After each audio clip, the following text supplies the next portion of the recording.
묵상할 하나님의 말씀은 마태복음 17장 14절에서 20절까지의 말씀입니다. 제가 봉독해 드리도록 하겠습니다. 그들이 무리에게 이르매 한 사람이 예수께 와서 꿇어 엎드려 이르되 주여 내 아들을 불쌍히 여기소서.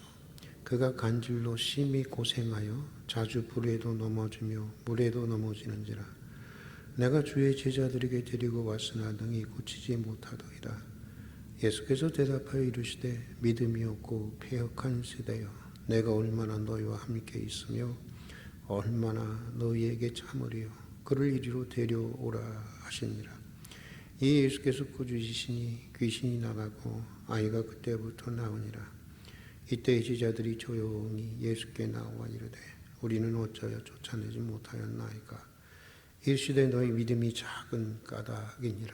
진실로 너희에게 이르노니 만일 너희에게 믿음이 겨자씨 하나만큼만 있어도 이 산을 명하여 여기서 저기로 옮겨지라 하면 옮겨질 것이요 또 너희가 못할 것이 없으리라.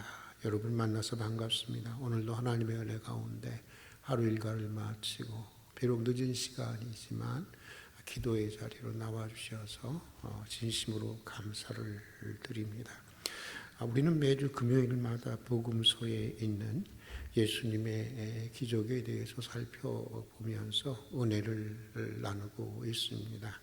오늘은 마태복음 17장에서 소개하는 본문을 통해서 은혜도 나누고 또 기도의 제목을 붙드는 시간을 가지고자 합니다. 마태복음 17장에서는 제자들이 두 그룹으로 나뉘어져서 각기 아주 상이한 정반대의 경험을 하고 있는 것을 소개해 주고 있습니다.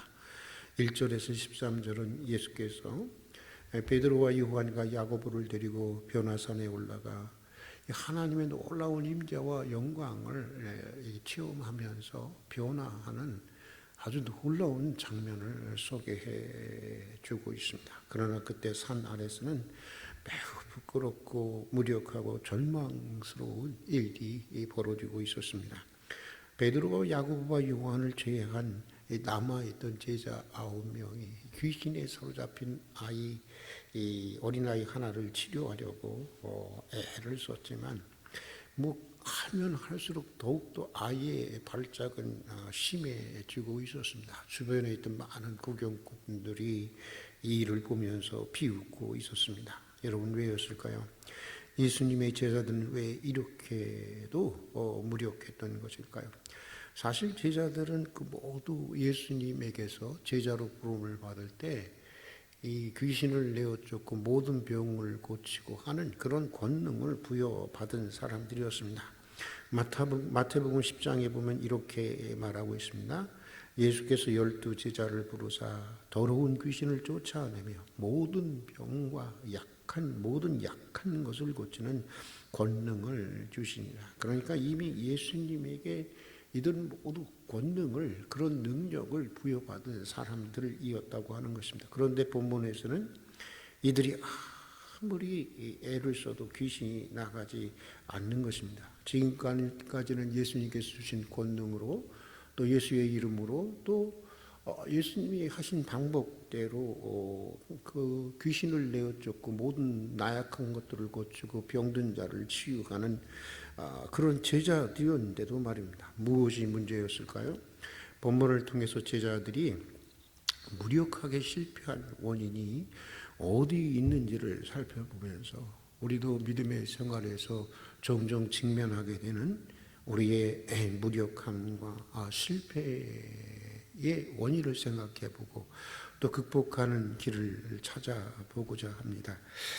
제자들이 귀신을 쫓아내지 못한 이유는 아마도 크게 세 가지로 말할 수 있을 것 같습니다. 첫째, 제자들이 귀신을 내어쫓지 못한 이유는 그 시대가 주님을 믿지 않는 시대였기 때문입니다. 불신의 시대였기 때문입니다.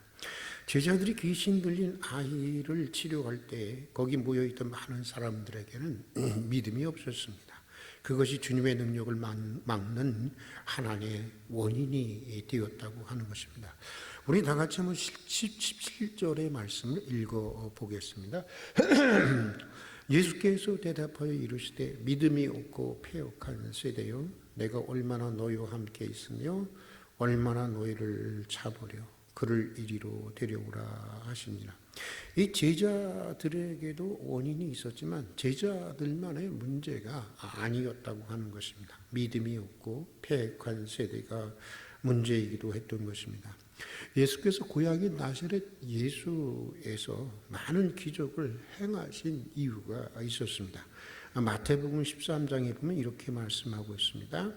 저희의 믿지 않음을 인하여, 그러니까 나사렛 사람들의 예수님을 믿지 않음을 인하여 거기서 많은 능력을 행치 아니하시니라. 그러니까 믿음이 없는 곳에서는 주님도 크게 역사하시지 않았다는 것입니다. 주님의 능력이 부족해서가 아닙니다. 주님은 그런 자리에서 능력을 행하시기를 원하시는 분이 아니었기 때문입니다. 주님께서 능력을 행하셔도 사탄이 했다, 귀신이 했다, 그렇게 왜곡하고 모욕하기 때문인 것입니다. 능력을 보고 믿음을 갖는 것이 아니라 더 완고해지고 완악해지는 것입니다. 주님께서 왜 능력을 베푸시는 것입니까? 믿음을 갖게 하기 위해서인데, 그렇게 의도적으로 왜곡하는 현실에서는 주님은 일부러 의도적으로 능력을 자제하셨던 것입니다. 여러분, 우리 개개인이 갖는 믿음도 중요하지만 이 공동체 전체가 갖는 믿음의 분위기도 매우 소중한 것이라고 하는 사실을 일깨워주는 말씀입니다. 우리 개개인이 갖는 믿음만큼이나 우리 주변을 믿음의 환경으로 만들어 가야 한다고 하는 것입니다. 여러분의 가정을 믿음의 가정으로 만들어 가십시오. 여러분의 직장과 여러분의 사업장을 믿음의 장소로 만들어 가십시오. 주님은 여러분 개인의 믿음만 보고 역사하는 것이 아니라 여러분을 둘러싸고 있는 전체의 믿음의 환경을 보고 역사하신다고 하는 것입니다. 주님이 계신 집으로 들어가는 길이 인파로 막히자 지붕을 뚫고 꼼짝 못하는 환자를 내려서 치유를 받게 하는 이 기적의 역사가 어떻게 나타난 것입니까? 환자에게 믿음이 있어서 그런 것이 아니었습니다. 주님이 반드시 고쳐주실 것이다라고 하는 믿음을 가지고 지붕까지 뚫어서 침상체 환자를 내렸던 그 친구들의 믿음으로 그 환자가 치유를 받고 구원을 받고 주님의 놀라운 기적을 경험하게 되었던 것입니다. 주님은 개인의 믿음만 보고 역사하는 분이 아니라고 하는 것입니다. 주변도 보시는 것입니다. 그래서 가정도 그렇고요, 직장도 그렇고 구역 모임도 그렇습니다. 모임은 서로 격려하고 기도해 주면서 내가 지금 머무는 이곳이 내 주변이 믿음의 산실이 되도록 노력해야 하는 것입니다. 교회도 그런 것입니다. 여러분, 어떤 분위기가 교회를 주도하느냐가 매우 소중한 것입니다. 여러분, 주변을 믿음의 환경으로 변화시키는 여러분이 될 수 있기를 바랍니다. 하나님은 개개인의 믿음을 통해서도 역사하시지만 또한 공동체 전체의 믿음의 환경과 믿음의 분위기, 또 믿음을 통해서 역사하신다고 하는 사실을 우리가 잊지 말아야 하는 것입니다. 자, 또 두 번째로 제자들이 귀신을 쫓아내지 못한 것은 자신들에게 주어진 권능을 자신의 것으로 착각했기 때문이었습니다. 19절의 말씀을 읽어보겠습니다. 이때 제자들이 조용히 예수께 나와 가로되 우리는 어찌하여 쫓아내지 못하였나이까. 이 말 속에 담겨있는 제자들의 생각을 읽어보면 제자들은 자신의 힘으로 귀신을 쫓아낼 수 있다고 믿었던 것 같습니다. 예수님께서 주신 권능을 이제 시간을 지나니까 자신들의 능력이라고 착각하고 있는 것입니다. 주님께서 능력을 주시지 않으면 아무 일도 할 수 없다고 하는 사실을 어느새 잊어버리고 있었던 것입니다. 우리 주변에도 보면 이런 일들이 매우 흔하게 일어납니다. 하나님께서 주신 재주나 능력으로 유력에 지고 나면 자신을 다른 사람과는 다른 어떤 특별한 존재라고 여기기 시작하게 됩니다. 남과 다른 특별한 대우를 받는 것을 마땅한 것으로 여기고, 그렇지 않는 상황 속에 들어가는 것을 매우 불편해합니다. 자신이 남에게 베푸는 선한 일을 그리스도인으로서 당연히 해야 하는 섬김으로 생각하는 것이 아니라 특별한 시혜라고 여깁니다. 한마디로 자기가 누구인지 주제 파악을 잘 하지 못하게 되는 것입니다. 우리들도 그렇습니다. 제자들처럼 잘못된 생각을 하는 경우가 종종 있습니다. 어떤 일을 성취했을 때 우리는 종종 자신의 어떤 능력이고 자신의 지혜이고 자신의 열심이라고 자랑하고 과시하기도 합니다. 예를 들어 자녀 대학 입시를 위해서 우리가 기도를 합니다. 그리고 기도대로 좋은 대학에 자녀가 들어갑니다. 그러면 모든 사람들이 다 감사하죠. 그런데 감사는 하지만 동시에 자기가 잘 뒷받침하고 자기 자녀가 똑똑해서 좋은 대학에 들어갔다고 자랑을 합니다. 그런 자랑을 하지 않아도 그런 의식을 마음속에 가지고 있습니다. 저도 예의는 아닙니다. 화장실을 들어갈 때와 나올 때가 다르게 되는 것입니다. 요한복음에서 나는 포도나무요 너희는 가지라 나를 떠나서는 너희가 아무것도 알 수 없다는 주님의 이 말씀을 한순간도 잊지 말아야 하는 것입니다. 여러분, 우리는 포도나무가 아닙니다. 우리는 포도나무이신 그리스도로부터 지속적인 생명력과 은혜를 공급받아야만이 존재를 유지할 수 있고 자신의 가치를 실현할 수 있는 그런 가지인 것입니다. 정말 주님이 주시지 않으면 우리는 아무것도 알 수 없는 존재인 것입니다. 이것을 잊지 않으려고 애를 쓰는 것, 이것이 바로 믿음인 것입니다. 여러분, 건강을 잃어본 사람들은 압니다.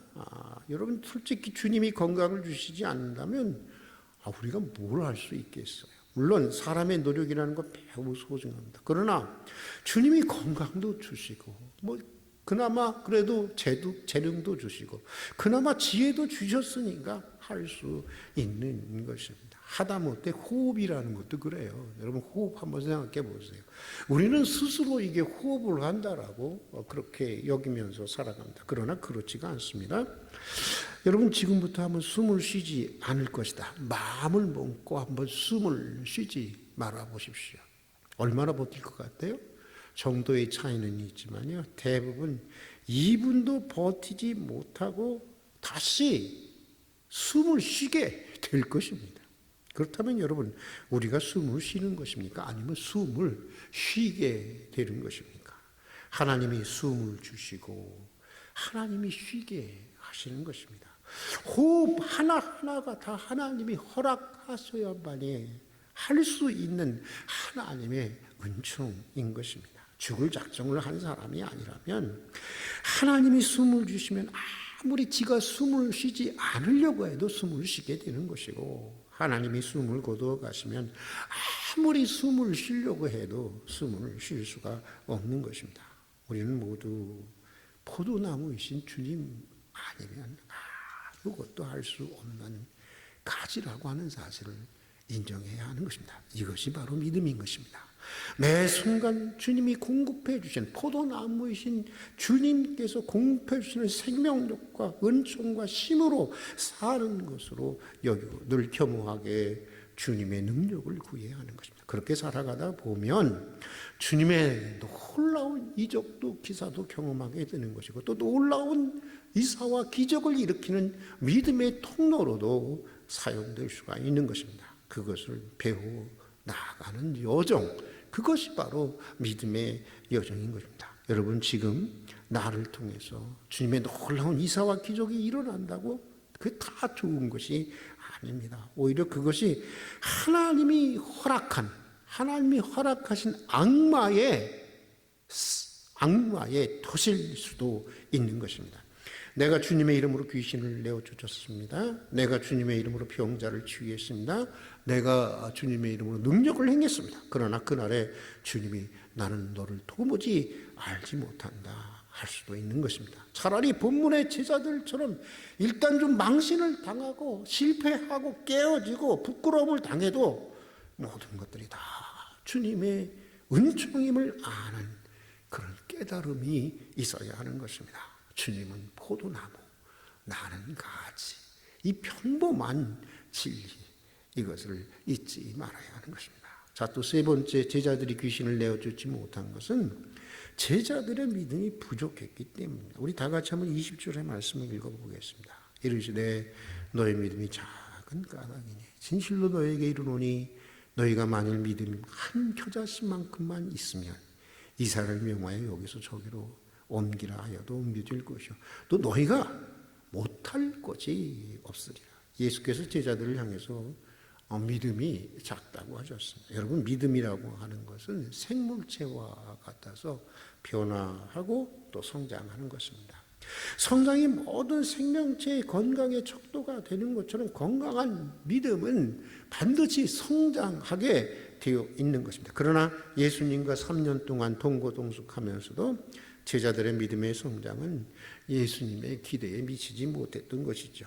마치 수십 년을 믿는다고 하면서도 늘 회전문을 도는 것처럼 제자리를 맴돌고 있는 오늘 나와 여러분들처럼 말입니다. 예수님과 제자들이 갈릴리 바다를 건널 때 큰 풍랑 위로 위태롭게 된 적이 있지 않았습니까? 그때 제자들은 놀라고 당황해서 주무시던 예수님을 깨우고 난리를 칩니다. 그러자 주님이 일어나셔서 바람과 물결을 잔정케 하신 후에 제자들에게 이렇게 꾸짖었습니다. 너희 믿음이 어디에 있느냐? 그렇습니다, 여러분. 우리의 믿음은 어디에 있는 것입니까? 우리의 실패와 무력함에 대해서 우리가 뭐 이런저런 말을 할 수 있습니다만은 본질적으로 보면 다 사실은 여러분 믿음의 문제인 것입니다. 솔직히 왜 염려해요? 왜 불안해요? 왜 낙심합니까? 왜 절망합니까? 뭐 이런저런 이유를 다 우리가 말할 수 있지만 여러분, 근본적으로는 뭡니까? 하나님의 섭리와 하나님의 능력을, 하나님의 사랑을 제대로 믿지 않기 때문이 아닙니까? 고린도전서에 보면 믿음, 소망, 사랑 이 세 가지는 항상 있을 것인데 그 중에 제일은 사랑이라 했습니다. 맞는 얘기입니다. 사랑이 제일 귀하다는 것입니다. 그러나 그럼에도 순서상 믿음이 먼저입니다. 먼저 믿음이 있고 나서야 소망이 생기는 것이고 소망이 있어야 끝까지 바라고 참고 견딜 수 있는 진정한 사랑을 할 수 있기 때문입니다. 여러분, 믿음을 달라고 기도하십시오. 큰 믿음의 사람이 되게 해달라고 간구하십시오. 로마서에 보면 믿음은 들음에서 나면 들음은 그리스도의 말씀으로 말미암는다고 했습니다. 기도하면서 늘 주님의 말씀을 가까이 하기를 바랍니다. 예배의 자리로 나가고요. 주님의 말씀이 들려지는 자리를 사모하고 나가십시오. 믿음이 자라게 되는 것입니다. 어느 해인가 극동 방송에서 333 운동이라고 하는 운동을 했습니다. 이런 운동입니다. 하루에 3번 기도하기, 하루 3장 이상 말씀 읽기, 일주일에 3번 이상 예배 참석하기.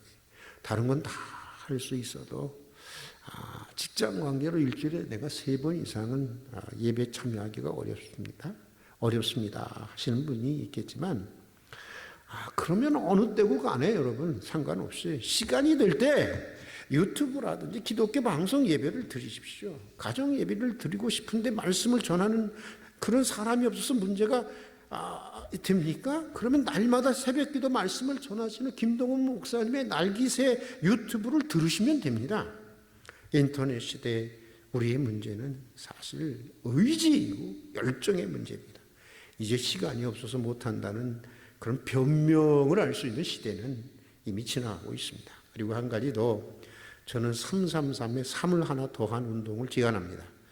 일주일에 3번 이상 하나님의 말씀대로 이웃에게 전도하고 선한 일을 하는 것입니다. 여러분 어떻습니까?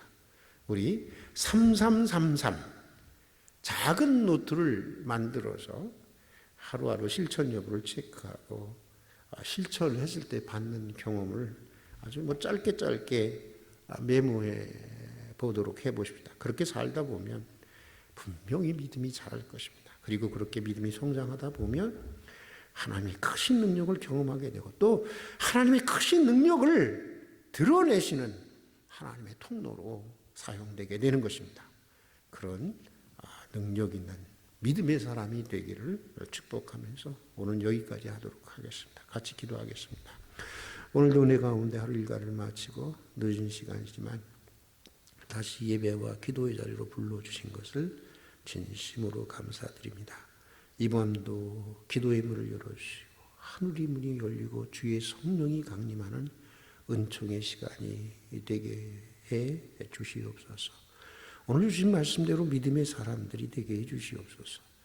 믿는다 하면서도 우리는 많이 무기력했습니다. 주님 없이는 무력한 존재임을 알면서도 또 늘 내 힘과 내 능력을 의지하려고 했습니다. 긍휼히 여겨주시고 겨자씨만한 믿음이 있어도 산을 옮길 수 있다는 그 놀라운 믿음의 세계에 눈을 뜨게 해 주시옵소서. 보다 큰 믿음의 사람이 되기를 늘 구하고 간구하게 하시고 우리 주변을 믿음의 분위기로 또 믿음의 그런 자리로 만들어 가게 해 주시옵소서. 특별히 오늘 금요기도회를 주관하는 1, 2구역을 기억해 주셔서 복음 안에서 아름다운 교제가 있는 구역이 되게 하시고 믿음의 크신 역사를 늘 경험하고 또 믿음의 크신 역사를 일으키는 구역이 되게 해 주시옵소서. 영원히 잘 되고 강건하며 범사에 현통한 은총을 내려 주시옵소서. 예수님 이름으로 기도드립니다. 아멘.